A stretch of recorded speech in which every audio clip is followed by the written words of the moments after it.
ಎಲ್ಲರಿಗೂ Amrutha's tasty and healthy ಕಿಚನ್ಗೆ ಸ್ವಾಗತ. ಇವತ್ತು ನಾನು ಸೀಮೆ ಬದನೆಕಾಯಿ ಹಾಕಿಬಿಟ್ಟು ದಾಲ್ ಮಾಡ್ತಾಯಿದ್ದೀನಿ, ಹಾಗೆ ಹಲಸಂಡೆ ಪಲ್ಯ ಮಾಡ್ತಾಯಿದ್ದೀನಿ. ಅದಕ್ಕೆ ನಾನು ಈಗ ಮೊದಲಿಗೆ ಒಂದು ಸೀಮೆ ಬದನೆಕಾಯಿನ ತಗೊಂಡಿದ್ದೀನಿ. ಅದನ್ನು ಸಿಪ್ಪೆ ತೆಗೆದು ಕಟ್ ಮಾಡಿ ಇಟ್ಕೊಳ್ಳೋಣ.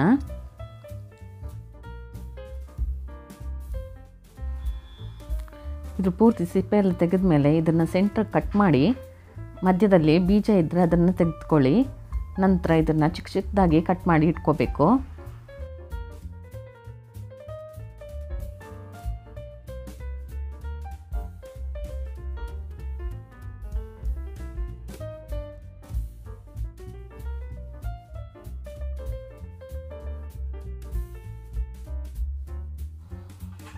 ಈಗ ನಾನು ಎಲ್ಲ ಸೀಮೆ ಬದನೆಕಾಯಿನ ಕಟ್ ಮಾಡಿ ಅದನ್ನು ಒಂದು ಪಾತ್ರೆಗೆ ಹಾಕೋತಾ ಇದ್ದೀನಿ.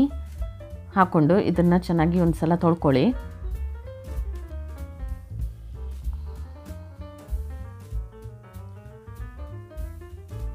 ನಂತರ ನಾನಿಲ್ಲಿ ಒಂದು 3/4 ಕಪ್ನಷ್ಟು ತೊಗರಿಬೇಳೆ ತಗೊಂಡು ಅದನ್ನು ತೊಳೆದು ಇಟ್ಕೋತಾ ಇದ್ದೀನಿ.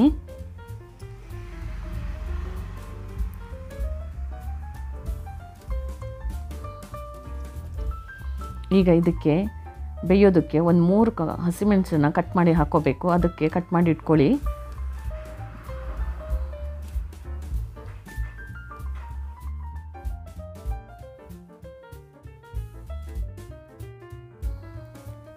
ಈಗ ಒಂದು ಕುಕ್ಕರ್ ಬಿಸಿಗಿಟ್ಟು ಅದಕ್ಕೆ ಕಟ್ ಮಾಡಿರೋಂಥ ಸೀಮೆ ಬದನೆಕಾಯಿ ಮತ್ತು ತೊಗರಿಬೇಳೆನ ಹಾಕ್ಕೊಂಡು ಕಟ್ ಮಾಡಿರೋಂಥ ಹಸಿಮೆಣಸನ್ನು ಹಾಕ್ಕೊಳ್ಳಿ.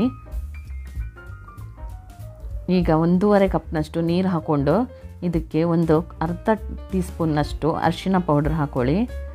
ಹಾಗೆ ಮುಚ್ಚಳ ಮುಚ್ಚಿ ಒಂದು 3ರಿಂದ 4 ವಿಶಿಲ್ ಮಾಡಿಸ್ಬೇಕು. ನೋಡಿ, ಈಗ ಇದು 3 ವಿಶಿಲ್ ಆಗಿದೆ. ಗ್ಯಾಸ್ ಆಫ್ ಮಾಡ್ಕೊಳ್ಳಿ. ತಣ್ಣಗಾದ ಮೇಲೆ ಇದನ್ನು ಮುಚ್ಚಳ ತೆಗೆದು ಸ್ವಲ್ಪ ಇದನ್ನು ಮ್ಯಾಶ್ ಮಾಡ್ಕೋಬೇಕು.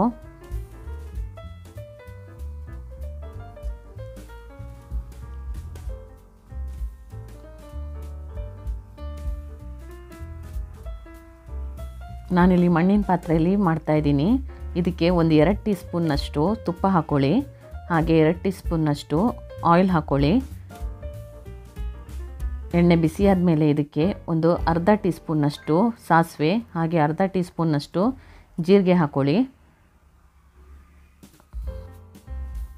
ಈಗ ಇದಕ್ಕೆ ನಾನು ಒಂದು 2 ಒಣಮೆಣಸನ್ನು ಕಟ್ ಮಾಡಿ ಹಾಕೋತಾ ಇದ್ದೀನಿ.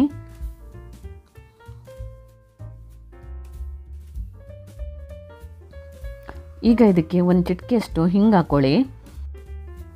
ಇದಕ್ಕೆ ಒಂದು 2 ಕಡ್ಡಿಯಷ್ಟು ಕರಿಬೇವನ್ನ ಹಾಕ್ಕೊಳ್ಳಿ.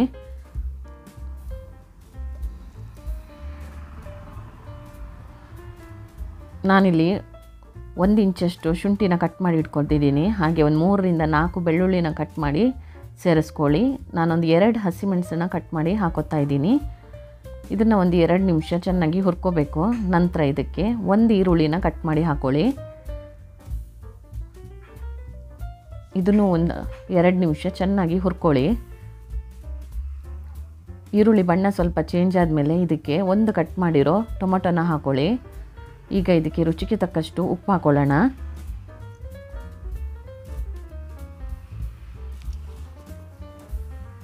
ನಂತರ ಒಂದು 1/4 ಟೀ ಸ್ಪೂನ್ನಷ್ಟು ಅರಿಶಿನ ಹಾಕ್ಕೊಂಡು ಚೆನ್ನಾಗಿ ಇದನ್ನು ಹುರ್ಕೊಳ್ಳಿ.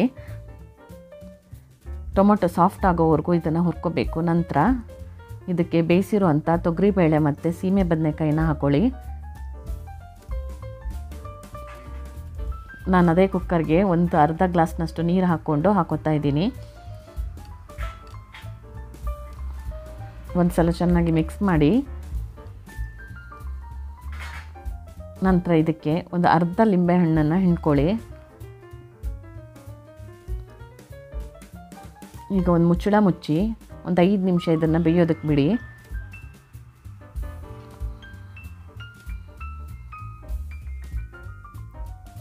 ನೋಡಿ, ಚೆನ್ನಾಗಿ ಕುದಿ ಬರ್ತಾ ಇದೆ.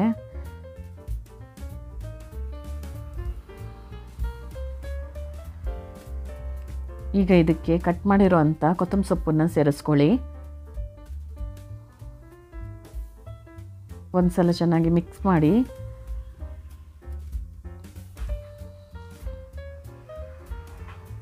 ನೋಡಿ ಈಗ ಚೆನ್ನಾಗಿ ದಾಲ್ ಬೆಂದಿದೆ. ಇಷ್ಟು ಕುದಿಸಿದ್ರೆ ಸಾಕು. ಈಗ ಗ್ಯಾಸ್ ಆಫ್ ಮಾಡ್ಕೊಳ್ಳಿ. ನಾನು ಮಣ್ಣಿನ ಪಾತ್ರೆಯಲ್ಲಿ ಮಾಡೋದ್ರಿಂದ ನೋಡಿ ಗ್ಯಾಸ್ ಆಫ್ ಮಾಡಿದ್ಮೇಲೂ ಇದು ಕುದೀತಾ ಇದೆ.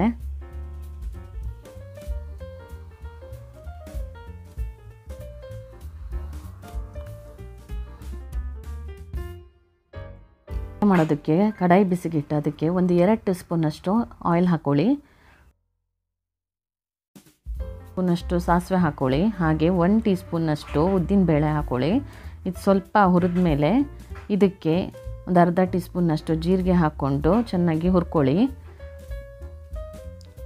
ನಂತರ ಈಗ ಸ್ವಲ್ಪ ಕರಿಬೇವು ಹಾಕ್ಕೊಳ್ಳಿ. ಕರಿಬೇವು ಸ್ವಲ್ಪ ಫ್ರೈ ಆದಮೇಲೆ ಇದಕ್ಕೆ ಒಂದು ಕಟ್ ಮಾಡಿರುವಂಥ ಈರುಳ್ಳಿ ಹಾಕ್ಕೊಳ್ಳಿ. ಈರುಳ್ಳಿ ಹಾಕ್ಕೊಂಡು ಚೆನ್ನಾಗಿ ಇದನ್ನು ಹುರ್ಕೋಬೇಕು ಎಣ್ಣೆಯಲ್ಲಿ. ನಂತರ ಇದಕ್ಕೆ ನಾನು ಒಂದು 3 ಕಟ್ ಮಾಡಿರುವಂಥ ಹಸಿಮೆಣಸಿನ್ಕಾಯಿ ಹಾಗೆ ಸಣ್ಣ ತುಂಡು ಶುಂಠಿ ಹಾಕೋತಾ ಇದ್ದೀನಿ. ಇದನ್ನು ಹಾಕ್ಕೊಂಡು ಸ್ವಲ್ಪ ಚೆನ್ನಾಗಿ ಹುರ್ಕೊಂಡ ನಂತರ ಇದಕ್ಕೆ ಒಂದು 250 ಗ್ರಾಮ್ನಷ್ಟು ಹಲಸಂಡೆನ ಕಟ್ ಮಾಡಿ ಹಾಕೋತಾ ಇದ್ದೀನಿ. ಇದನ್ನು ಒಂದು 2 ನಿಮಿಷ ಎಣ್ಣೆಯಲ್ಲಿ ಚೆನ್ನಾಗಿ ಹುರ್ಕೊಳ್ಳಿ. ನಂತರ ಇದಕ್ಕೆ ರುಚಿಗೆ ತಕ್ಕಷ್ಟು ಉಪ್ಪು ಹಾಕ್ಕೊಂಡು ಒಂದು 1/4 ಲೋಟದಷ್ಟು ನೀರು ಹಾಕ್ಕೊಳ್ಳಿ.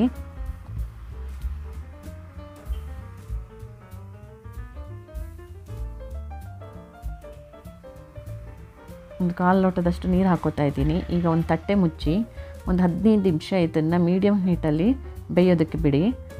ನೋಡಿ ಈಗ ಚೆನ್ನಾಗಿ ಬೆಂದಿದೆ. ಈಗ ಇದಕ್ಕೆ ಒಂದು 2 ಟೇಬಲ್ ಸ್ಪೂನ್ನಷ್ಟು ತೆಂಗಿನ ತುರಿ ಹಾಕೋತಾ ಇದ್ದೀನಿ. ಹಸಿ ತೆಂಗಿನ ತುರಿ ಇದು ಹಾಕ್ಕೊಂಡು ಒಂದು 2 ನಿಮಿಷ ಚೆನ್ನಾಗಿ ಇದನ್ನು ಬೇಯಿಸಿ. ಈಗ ನೋಡಿ ದಾಲ್ ಮತ್ತು ಹಲಸಂಡೆ ಪಲ್ಯ ರೆಡಿಯಾಗಿದೆ. ಇದನ್ನು ಸರ್ವ್ ಮಾಡೋಣ. ನನ್ನ ಈ ವಿಡಿಯೋ ನಿಮಗೆ ಇಷ್ಟವಾದಲ್ಲಿ ಲೈಕ್ ಮಾಡಿ, ಶೇರ್ ಮಾಡಿ, ಹಾಗೆ ಸಬ್ಸ್ಕ್ರೈಬ್ ಮಾಡಿ. Thank you for watching.